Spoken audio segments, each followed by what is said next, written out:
Chain Soldier is back, baby! And this time, will our boy and his squad be strong enough to finally defeat the Thunder Gods? And what reward does he get next? Will he also be able to find new baddies? Or is there a chance for Bro to finally bring his sister back? This is Chain Soldier Season 2, and we're gonna recap the entire season and the gooning adventures of our #1 slave and his harem.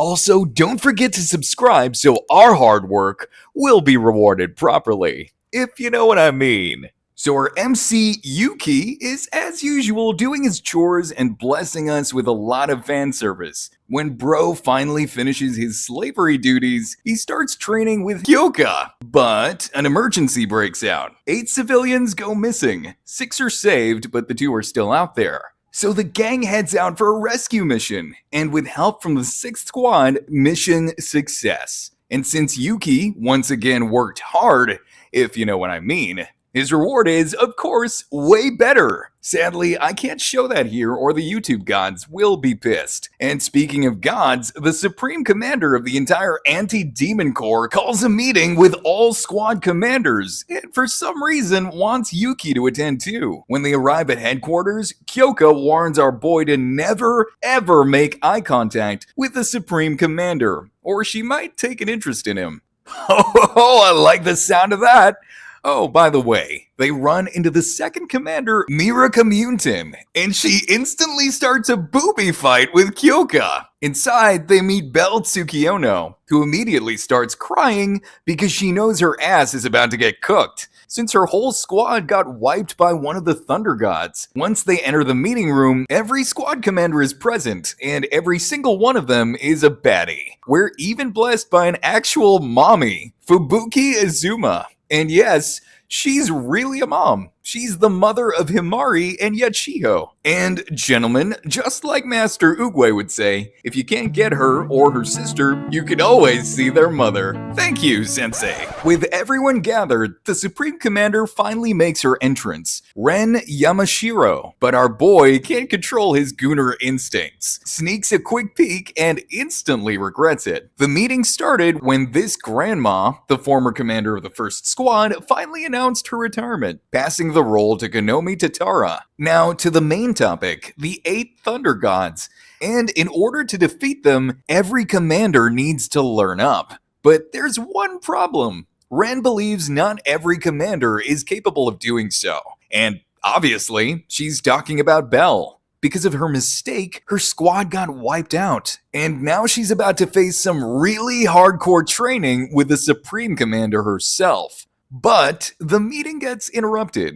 A massive Shuki army is heading straight for their headquarters. Ren sends several commanders out, and they easily wiped out hundreds of Shuki. Once they locate the real culprits behind the attack, Ren personally heads out to deal with them, bringing Kyoka and Yuuki along. However, when the 2 finally arrive, the fight is already over. Ren soloed every single one of the bad guys with her absurdly broken power, Virakana, the all-encompassing Lord of the Cosmos. And keep in mind, she doesn't just have one power, she has a lot of them. Anywho, Ren is interested in Yuuki, so she orders Kyoka to turn off her powers and gets really curious about how the reward thing works. But since Yuuki didn't do much, his reward ends up being slightly suffocating in Kyoka's boobies. And Ren was like, "That's it?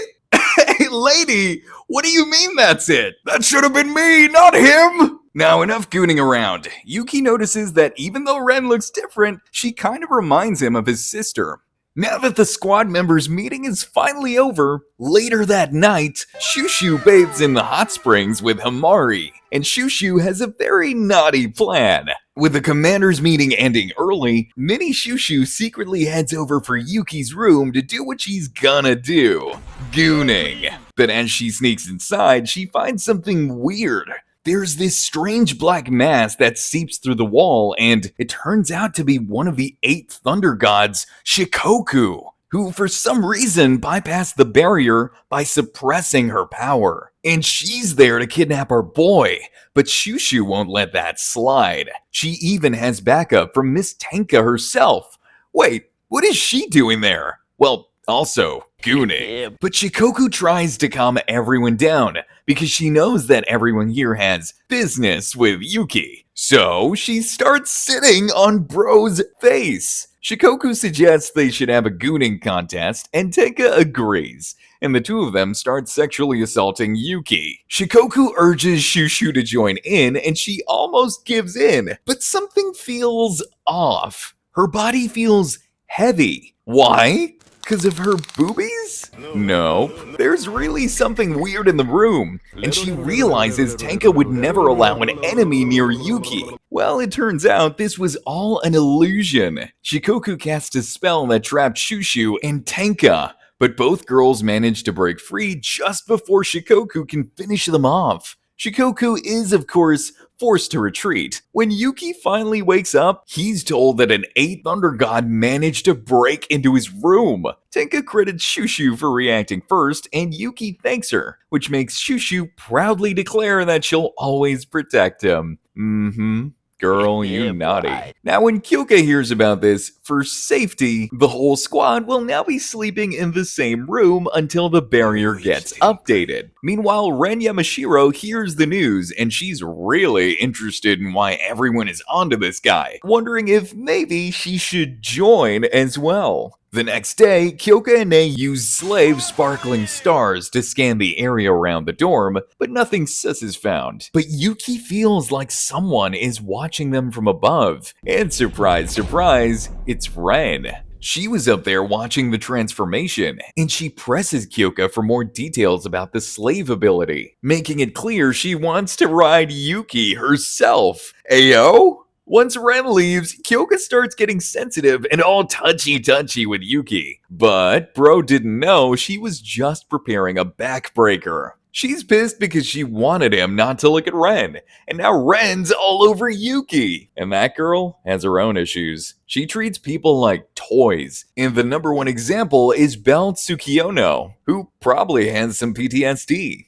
Well, if that were me, I wouldn't mind. Step on me, mommy. But Ren isn't their only problem. Now that she knows Kyoka's powers work, there's a 100% guarantee that every single lady in the Anti-Demon Corps will find out, and everyone will probably want to ride Yuuki. So Kyoka's instincts were right, because when the 7th and 6th units prepare for joint training, the 5th unit arrives with a dramatic entrance. The commander, Yakumo Izo, who's known for being all touchy-touchy, confirms that she also wants to ride Yuuki as well. So the 3 squads started their training, and we found out about the other 2 members of the 5th squad. Like Saki Tokuyama, aside from her cute voice, her peach power allows her to turn various parts of her body into actual weapons or armor, and Himari is learning a lot from her. While the hot mommy herself, Kaiko Itsuki, her power is the cocoon that heals people's injuries.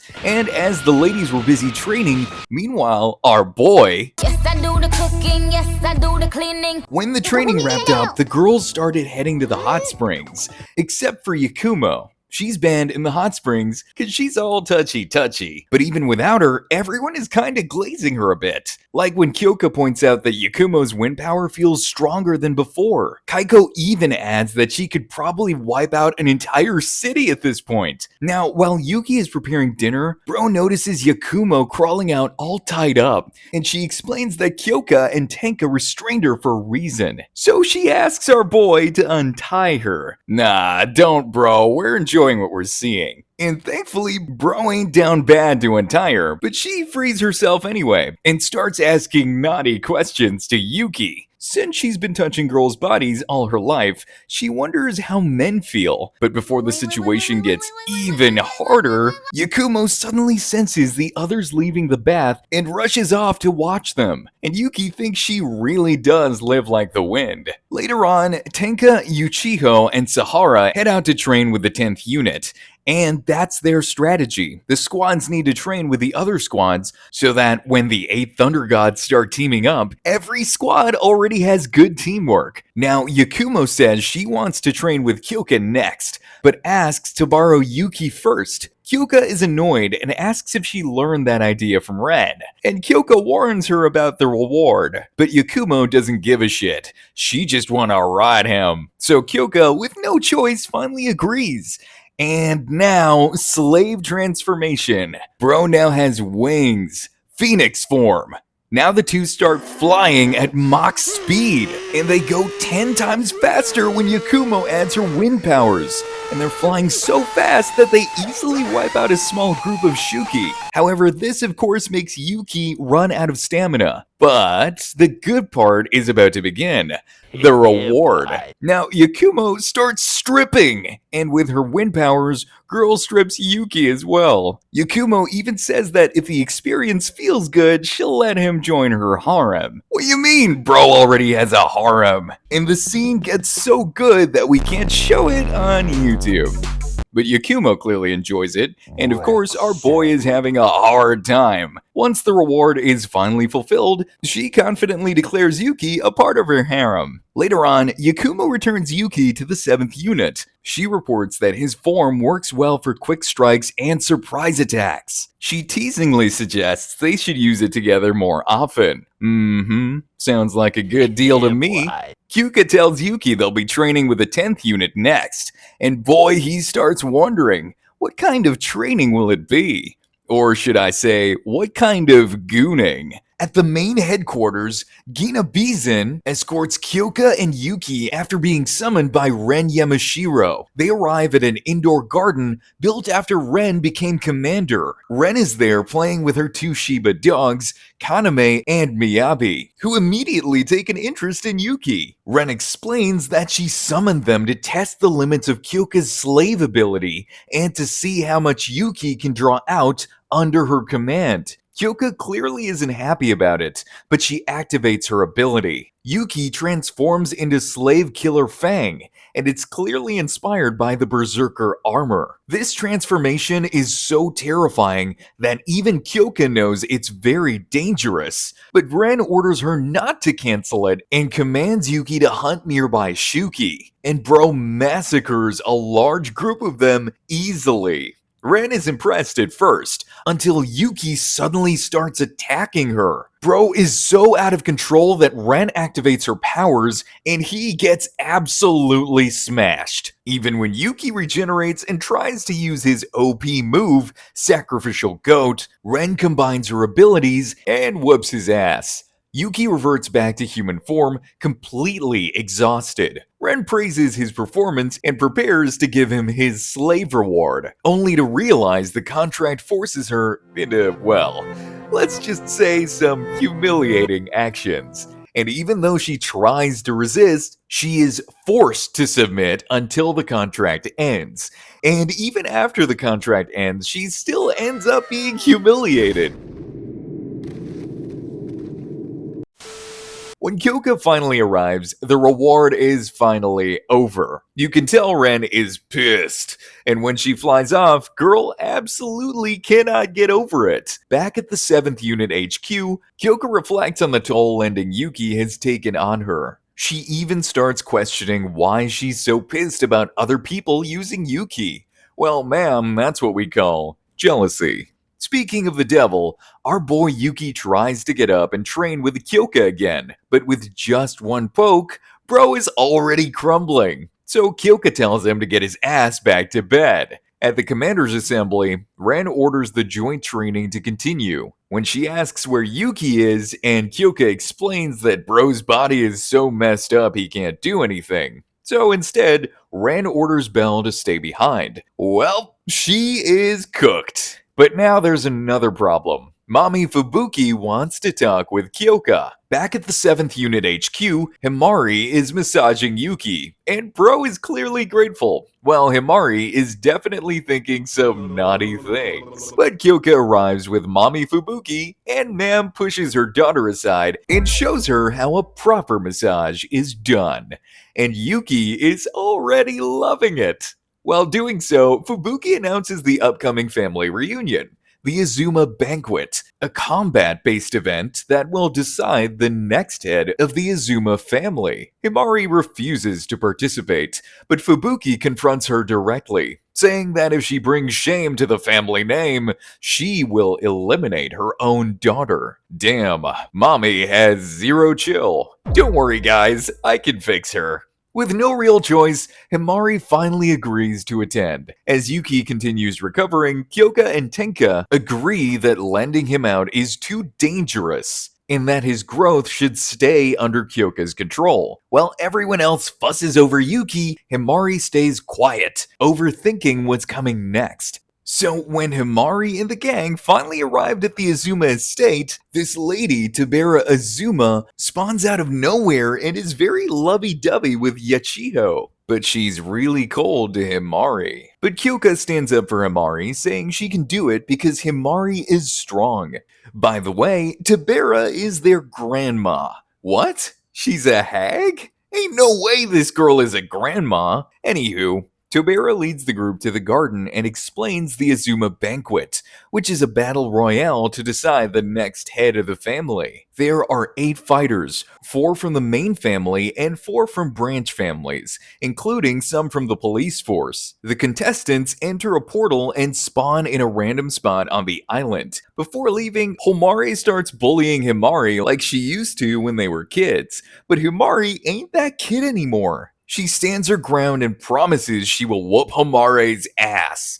On the island, the fighting begins. Mami Fubuki quickly defeats 2 family members, while their hidden sniper is taken out by Maya. Meanwhile, Yachiho is frantically looking for Himari to protect her sister. Himari and Yuki find themselves on a cliff, but Himari ambushes them. Himari starts stripping to use her Python ability. She dominates the fight at first, promising to win in 3 turns. However, Himari and Yuki reveal their trump card, and Yuki starts becoming a Super Saiyan with a new slave form. Even though Himari tries to run away at super speed because she thinks Yuki's buff will run out, surprise, surprise, Yuki keeps up and beats her down. She gets beaten so badly, but refuses to give up. She and Himari start doing hand-to-hand combat, but Himari easily knocks her out. As the battle ends, Yuki turns back into a human.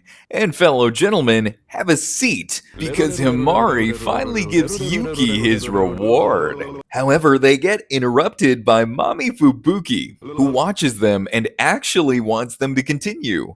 Ho ho, I like where this is going. So Fubuki starts giving her daughter some pro tips on how to reward him properly. She gets real close to Yuki and starts being freaky. Back at the mansion, the losers of the tournament are all knocked out, and Tobera announces it is time for the main event. Himari and Yuki versus Fubuki. On the battlefield, Fubuki pulls out her spear, Sunset, and the fight is on. Even though Yuki is in his sky form, Fubuki easily whoops his ass, and she starts roasting Himari, telling her she is weak and always needs someone to protect her. Mami even insults the 7th unit and Kyoka, saying they must not be worth much if Himari is their vice commander. This triggers a flashback of the day Kyoka promoted Himari and gave her the confidence she never had, and Himari snaps. Girl unleashes a massive aura and awakens her power. Himari starts spamming multiple abilities, like Yakumo's wind to blow Fubuki away, Tenka's teleportation to get behind her, and Himari's Python to land a fury of punches. She even uses Yachiko's golden hour to freeze time for a second and land every kick. Himari charges again, screaming at Fubuki to take back what she said about Kyoka. Seeing Himari's true potential, Mami Fubuki finally takes back the insult and tells her to give everything she's got. But as she's about to, Himari collapses from exhaustion in Fubuki's arms. The tournament ends with Fubuki being the winner and the new head of the family. But she isn't like Grandma. Fubuki immediately smacks Tobera in the ground and tells her to shut up and stop wearing that schoolgirl uniform. She calls out the toxic strength-only culture that ruined their family and promises to lead them with love instead. Granny was a little bit pissed, but finally gave it up to Fubuki's strength. Fubuki apologizes to Kyoka for the mean comments and thanks her for taking care of Himari. Everything ends on a good note for the Azumas, but there's a much bigger problem on the way. The 8 Thunder Gods are planning something, so subscribe and I'll see you guys on the next one.